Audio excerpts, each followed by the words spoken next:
విశ్వము శక్తిమయము. ఏ ఒక్క గ్రహము మార్గం తప్పినా గ్రహాల స్థితి అంతయు మార్గం తప్పుతుంది.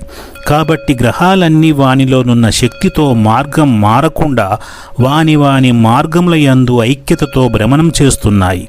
అవి ఎందుకలా చేస్తున్నావో పరిశీలకులు చెప్పిన విషయం ఏమిటంటే, వాని ఆకర్షణ బలాల స్థితి సృష్టిలో అలా ఏర్పడినదని. విశ్వంలోని గ్రహాలన్నీ అలాంటి ఐక్యతతో నున్నప్పుడు మనం మాత్రం అలాంటి ఐక్యతతో ఉండలేకపోతున్నాం.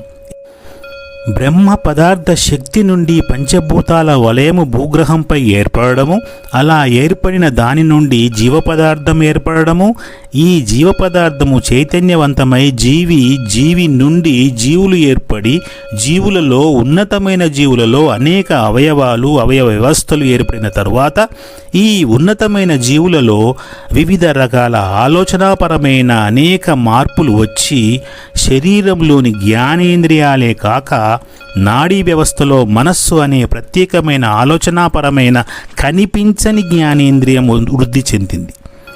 తాను తనది అనే ఆలోచనలు వరకు ఎదిగి తిరుగాడుచున్నది.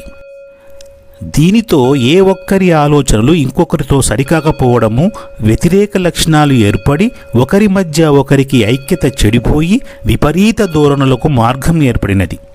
విశ్వం నందున పంచభూతాల నుండి ఏర్పడిన చైతన్య జీవపదార్థమే పంచభూతాలను ఆక్రమించుకోవడం వరకు ఎదిగినది.